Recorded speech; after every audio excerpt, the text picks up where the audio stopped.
Hi everybody, and welcome back to Lost Genre Reddit Stories. This post is from the subreddit Relationships, and it's by user LimeJello4. I, 20 female, can't get over my insecurity of my significant other, 27 male, and his newish friend, 20s female. Feeling irrational, need help moving forward. Hi y'all, throwaway because if you can't tell from the topic, I'm paranoid as heck. Haha, ha, sad face.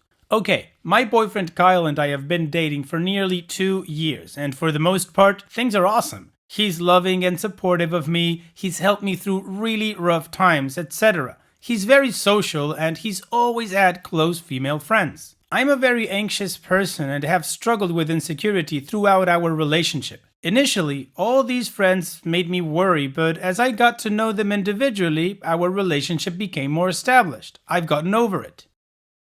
Kyle has practically zero tolerance for jealousy and gets really offended, saying I don't trust him and that they are just his platonic friends. And for the most part, I've come to realize that he's right and have gotten a lot better at managing my own business. But recently, he has a specific friend that makes me really uncomfortable and I'm feeling so stuck. I'll recount chronologically. I apologize in advance for how long this is. So, the first instance I heard about her, I didn't know who she was. We had gotten into an argument at a concert and he was stonewalling and texting other people. I saw on top of his messages a girl's name that I didn't recognize. This bothered me, but I didn't want to escalate our bad moods. Later, when we were talking about it, I said it made me sad that he'd text other girls right next to me when we wouldn't communicate. He said he wasn't texting another girl, it was one of his guy friends. Half truth, maybe, but I dropped it and we moved on. A month or so later, I hadn't heard from him all day. He called me back at 11 p.m. I asked him what he had done that day. He said he'd gone to the beach with a coworker. I asked which coworker and he said this girl Meg. This really upset me. The beach is far from where we live, like a 2-hour drive, and they spent the whole day together. Apparently, they'd been friends since the beginning of the year, but this was the first time I'd heard him mention her. It seemed super intimate for someone I'd never heard of, and also it was something he'd talk about us doing together. Later that night, I realized that was the name on his phone and felt ill. By the time I was able to see him and talk about it, I was hysteria level freaked out. He got really mad that I would think this was inappropriate, and it was the worst fight we've ever had. After we'd calmed down, we spoke rationally, and I felt like both understood each other's viewpoint.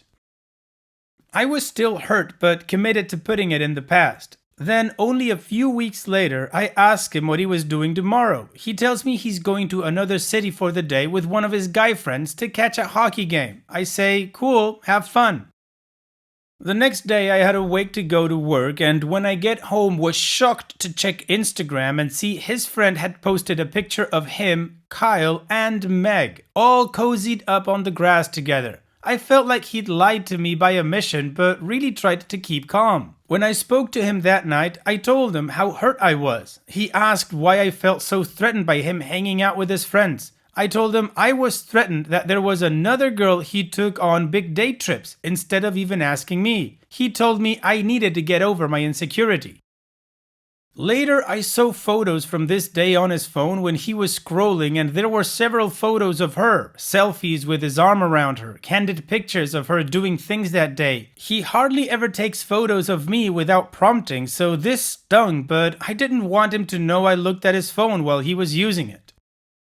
Then, before we went to another concert, it was a little weird. He told me that he just wanted to relax and have fun, that he'd be hanging out with his friends and didn't want me to start drama. I was a little taken aback since I also wanted to have fun and not get upset. Like, duh, and told him so. Once I got there, I realized why he said that. Meg was there. I felt a little weird, but I was ready to put my best foot forward. But then, this happened. He didn't introduce me. He didn't even speak to her as much as I saw or point her out to me. I recognized her from photos, otherwise I wouldn't have known. He just hung out with me and it was fun, but I thought it was weird.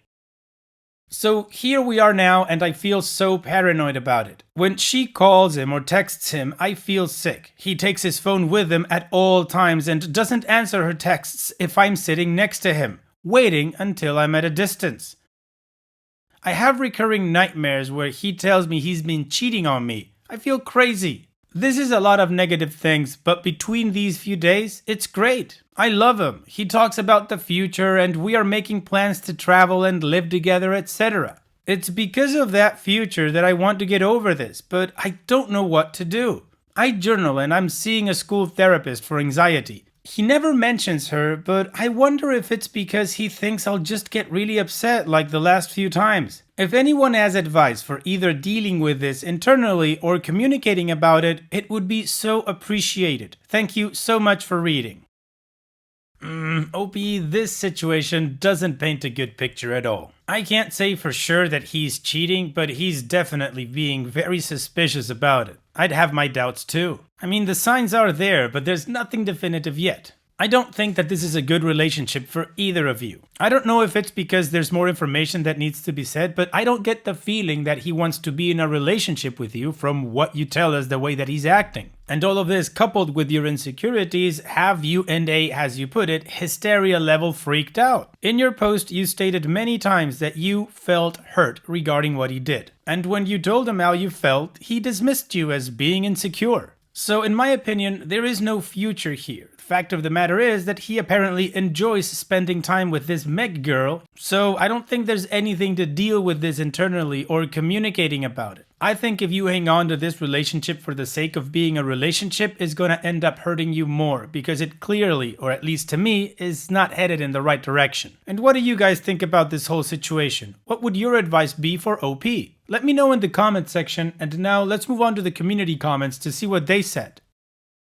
The Chosen Few says, this is bothering you because it's incredibly effing suspicious. I don't mind my girlfriend, if I had one, single right now, hanging out with other lesbians, but there has to be a certain level of transparency. He's not being transparent. He's hiding texts between them, and when you had a chance to see her in person, he completely avoided interacting with her directly. Also, takes big, long day trips and takes candid photos. Yeah, he's also dismissing your feelings of insecurity even though you've shown in the past you are willing to move past them if it's proven to you that there is nothing wrong going on. There's a 99% chance he's cheating on you, if not physically, emotionally.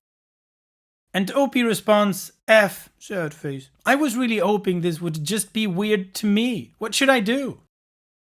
Shelb E says, honestly, if he isn't physically cheating, he is most likely emotionally cheating. I would be worried too. Tell him straight up that if he truly wants a future with you, he will not hesitate to communicate with you.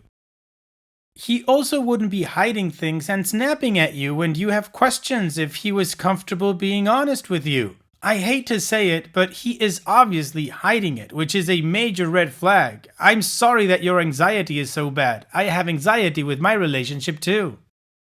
Ask yourself, is this situation with this person worth losing my sanity and emotional well-being? Anxiety pulls all happiness from you. It tells you that only the bad things in your life matter. Find a way to tell your anxiety to shut the hell up. It's most definitely easier said than done. But if he is cheating, realize that taking the hard road to happiness is much better than taking the easy road that is accompanied by sadness and stress. If you're comfortable with it, I'd love to hear an update. I'll give you the best advice I'm capable of.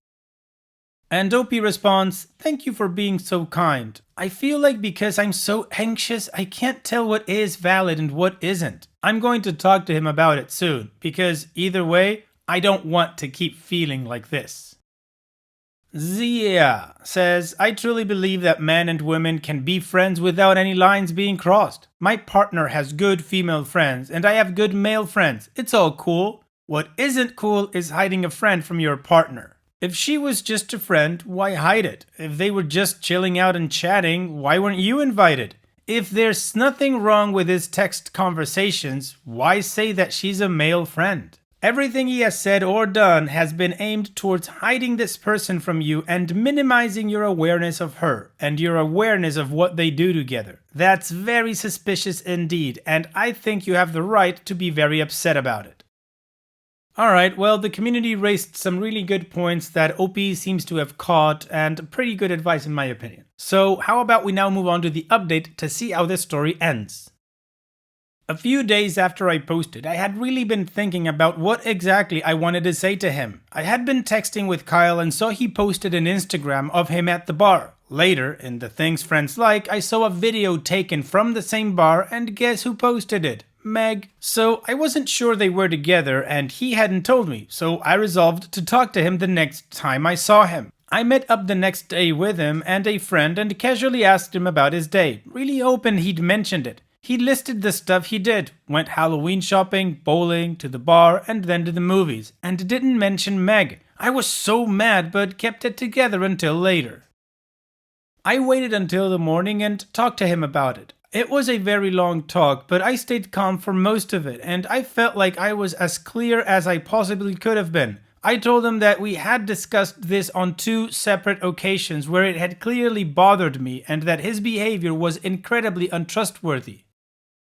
As I had guessed, not only did he go to the bar with Meg, but everything he'd done that day had been with her. During this, I found out that she had been over to his apartment alone, and on one occasion, she and his guy friend slept over after a night out. Hearing that made me want to puke. He said he couldn't just let a hammered friend go home, it wouldn't be safe. I told him that he could call her an Uber in the future. Also, I told him I needed to be told when he hung out with her because otherwise I would find out on my own and feel betrayed. He told me the reason he didn't mention her or introduce me that one time is because he knew it upset me and he didn't want me to get upset and start a fight. Here's the thing, he has so many female best friends. If that weren't the case, I don't think I would have bought this, but since he does, I wanted to give him the benefit of the doubt. I said I'd believe him when he said nothing was going on, but I needed him to be honest about it, and I wanted to meet her the next time it could happen casually. He said, of course, he loved me, he was sorry he had turned it into something that it wasn't, etc. And honestly, things felt great for a bit, like I was so relaxed and happy. This past weekend we went to a friend's party. It was a really big party, but the whole time he wouldn't really talk to me or dance with me, and for a lot of it, I didn't know where he was. I made do, but felt weird since I was getting hit on by strangers and had hoped to hang out with him. We wound up getting into a fight about that and other things the following day. I felt like I'd been a hungover a-hole, so I wrote him a love letter and went over to apologize. He was still really mad, told me he didn't think he wanted to be with me, and fell asleep. I was crying and I'm really ashamed to say this, but I went on his phone. I looked at his texts with her. I didn't find any evidence of blatant emotional cheating, but a lot of stuff really hurt me. First, it didn't look like anything like his texts to his other friends, a lot of triple texting, etc., and they'd hung out a lot more than I'd previously thought, including texts about going to the party we went to and dancing together, so now I know where he was when I couldn't find him. She'd left her bag at his house the time he told me she'd just stopped in to use the bathroom. They swapped poetry back and forth, not poetry about each other, but things they'd written which stung because he never shows me his writing. Also, there was a lot of occasions when she'd ask him what he was up to when he was with me, and he would admit that fact and tell her he was with friends or running errands. Sounds familiar. The one time he mentioned me was after we talked the last time, and she was all on board with going out with a group of us, but after the text where he mentioned me, she changed her mind about going. And then Kyle woke up, caught me on his phone, yelled at me, and shoved me plus all my crap out the door at 3 a.m. So, we're done, and I'm heartbroken and effing mortified that I stooped that low and I could have just left with my dignity intact a couple of weeks ago. But honestly, I think unless I caught them effing, I would have kept making excuses and rationalizing his behavior for him and forgiving him for everything until the end of time. So, in a way, I think it's good I did something so crappy and burned the bridge. Well, OP, even though what you did wasn't cool, everything else that he did wasn't cool as well, because it does sound like it was emotional cheating. And regardless of how it ended, even though it was a really crappy situation, to me the silver lining is that you're out of a relationship that was clearly not good for you. So all the best in the future, OP, and take care. Now, let's move on to the next post. This post is from the subreddit Malicious Compliance, and it's by user Tired But. Don't want to listen to me? Okay, enjoy ruining a VIP event.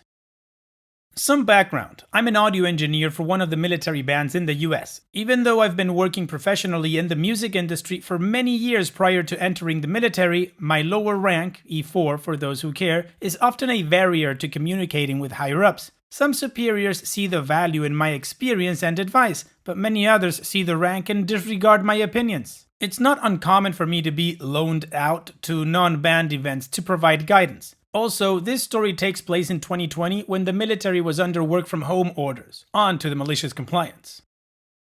I was in my barracks room mixing some tunes on an average weekday when I get a call from my first sergeant, 1SG. He's essentially the head honcho in my unit, just under the commander. Hey OP, unit is having a battalion level change of command ceremony today and they've had issues with their PA system in the past. Can you go help out and make things go smoothly? Totally. This was a fairly high-level change of command ceremony at the lieutenant colonel level, and the past few ceremonies had gone poorly due to technical problems. I was happy to help. I get prepped and make my way over to the location to start poking around the system. The gear being used is pretty beat up and looks like they chuck it all in a dirty closet. Whatever, still runs for now. I noticed some people setting up the speakers behind the lectern in a way that would feedback as soon as the mic was unmuted. Also, the cable runs were prime tripping hazards with no cable ramps or gaffer tape to hold them down. This isn't just a safety risk, it's also a good way to trip out all the connections from gear. There were a few other minor issues that needed fixing, but those were the most mission-critical problems. I go find the person in charge and spot a sergeant major overseeing. I make my way over to him and introduce myself as the sound technician for the band, here to help and advise with sound stuff. Off the bat, he's a little short with me. What can I do for you, OP? We're a bit busy here. I'd reiterate I'm here to help with the PA and condense my observations into words. I'm partway into explaining the dangers with the speaker placement when he cuts me off. This isn't our first rodeo, so we know what we're doing. At this point, I'm still going to give it my best shot before this event train wrecks. I make my way over to the staff sergeant plugging in speakers and we start talking about placement and feedback. A minute or two later, the sergeant major comes over and interrupts us. Hey, didn't you hear me earlier? We don't need you here. You can F off. Roger that, Sergeant Major. So I go home and report why I wasn't able to help. The next day, my first sergeant tells me how horribly the system was feeding back, along with crackles and pops. Totally derailed the vibe, to the point where the new lieutenant colonel chose to leave the lectern and just talk loudly instead of using the mic. Moreover, the commanding general of the base, a 3-star, had attended and was apparently very unhappy with the whole thing. And lo, the next week a memo comes down from the office of the commanding general to upgrade the sound system and put together a training on how to run it. Still makes me laugh thinking what the sergeant major's face must have looked like when they figured out that the only person qualified enough to advise them was the one he had told to F off. Well, OP, orders are orders, you were just complying. Thank you for sharing. And it's that time that we've reached the end of the video. I hope you enjoyed today's stories. I really did enjoy reading them to you. So if you did, then don't be shy and go ahead and give the video a like. And don't forget to subscribe or even share this video with people that you might think will enjoy my storytelling. Also, if you have the time, go down to the video description and check out all the links I have for you, from our Discord community to my channel merch. And finally, I'd like to say thank you for watching. It really means a lot to me that you enjoy my videos. And having said all that, I'll see you guys in the next video.